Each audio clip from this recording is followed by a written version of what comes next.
Minggu Advent yang ketiga sudah dipasang 3 lilin di krans Advent, dan secara istimewa lilin yang berwarna pink atau merah jambu itu dipasang sebagai, begitu juga dengan baju liturgi imam dengan baju liturgi berwarna merah jambu atau pink, sebagai tanda bahwa hari Minggu Advent ketiga merupakan hari Minggu Gaudete atau hari Minggu bersukacita, yang mau menegaskan bahwa masa Advent sebagai masa penantian merupakan sebuah masa penantian yang pasti.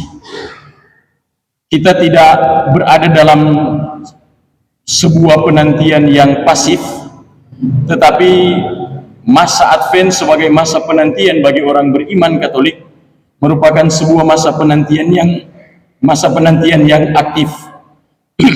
Kita diajak untuk menyadari bahwa masa Advent ini sebagai orang beriman Katolik kita menantikan sesuatu yang pasti.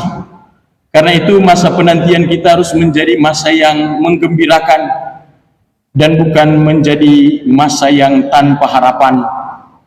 Sebuah masa penantian yang oleh liturgi gereja, masa Advent menjadi masa mempersiapkan secara liturgis perayaan Natal, tetapi juga yang mau mengajak orang beriman Katolik untuk melihat bahwa di masa Advent ini kita tidak hanya sekadar berdiam diri dan menunggu tanggal 25 Desember hari Natal dan selesai, tetapi masa Advent mau mengajak kita sebagai orang Katolik untuk melihat dan mengisi masa ini dengan penuh makna yang berguna, yang membawa pembaharuan bagi diri sendiri, tetapi juga bagi dunia, tempat di mana kita berpijak dan kita hidup. Karena itu, kita diingatkan oleh bacaan-bacaan pada hari Minggu Advent yang ketiga ini. Bacaan pertama mau mengajak kepada kita semua untuk melihat bahwa masa penantian yang sementara kita jalani ini merupakan sebuah masa di mana kita tetap harus mampu berkanjang, begitu istilahnya. Kita harus mampu bertahan dalam kepercayaan yang penuh kepada Allah. Bacaan pertama menggambarkan bagaimana orang-orang Israel itu ketika mereka mengalami keputusasaan, mengalami peristiwa yang membawa bagi mereka kegagalan, bahkan mungkin juga membawa bagi mereka kegalauan.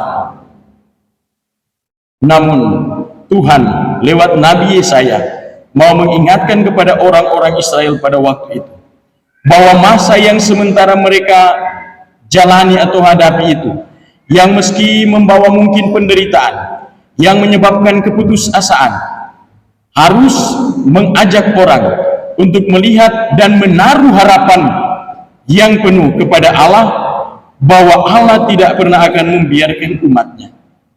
Demikian pada masa penantian ini, pada masa Advent ini, kita mau diingatkan oleh liturgi gereja dan oleh Tuhan sendiri, bahwa kalau kita di dalam hidup sebagai manusia, kita mengalami kegagalan, mengalami keputusasaan, tetapi kita tidak boleh menyerah. Kita diajak untuk tetap bertahan di dalam Tuhan. Karena di dalam masa-masa kegagalan dan keputusasaan itu, Tuhan tidak bungkam, diam atau bersembunyi, namun tetap Tuhan memelihara kita, umatnya. Karena itu juga bacaan kedua dari surat Rasul Yakobus mau mengingatkan kepada kita semua di masa penantian ini, yang menggambarkan masa di mana orang bisa berada di dalam kegelapan, berada di dalam kegagalan dan keputusasaan. Tetapi Rasul Yakobus mau menyapa kepada kita semua sebagai perpanjangan lidah sapaan dari Tuhan untuk kita semua. Supaya apa?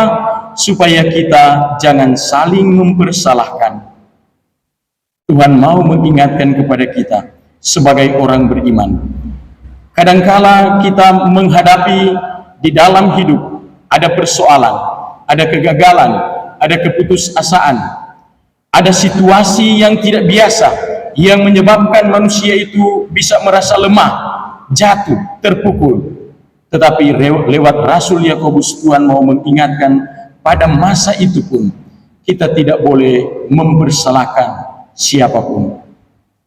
Kita diajak untuk menjadi orang beriman yang tidak dengan gampang mempersalahkan atau menghakimi orang lain. Tetapi kita diajak untuk menaruh kepercayaan penuh dan menuruti teladan penderitaan dari para nabi yang jauh sebelum kita telah menderita demi apa? Demi pewartaan kepada umatnya. Tuhan mau mengingatkan kepada kita untuk tidak dengan gampang menghakimi atau mempersalahkan sesama, meski di dalam masa-masa yang sulit, kalau kita mengalami masa yang sulit di dalam hidup. Tetapi Tuhan mengajak kepada kita supaya dalam situasi apapun, terlebih di dalam masa Advent, masa yang penuh rahmat bagi kita sebagai orang beriman Katolik ini, supaya kita mengisi masa ini dengan apa? Dengan menaruh kepercayaan kepada Allah, memberi harapan kepada orang lain, tetapi juga membuka pertobatan dan pengampunan bagi sesama. Bagaimanakah hal itu mungkin dilakukan oleh orang beriman, apalagi orang beriman Katolik? Membuka pengharapan, memberikan pengampunan kepada orang lain. Pertama-tama orang Katolik itu dia harus mengalami pengampunan. Dan kita bersyukur di dalam gereja kita ada sakramen rekonsiliasi atau sakramen tobat yang menjadi tempat yang sangat istimewa dan luhur bagi setiap orang Katolik untuk mengalami pengampunan, supaya pengalaman diampuni itu kemudian boleh ia tularkan di dalam kehidupannya sehari-hari untuk mengampuni dan untuk mau mengampuni serta mampu mengampuni sesama. Kalau orang itu dia tidak menerima sakramen tobat, memang agak susah juga dia akan mengampuni orang. Karena apa? Karena dia sendiri tidak mengalami pengalaman diampuni.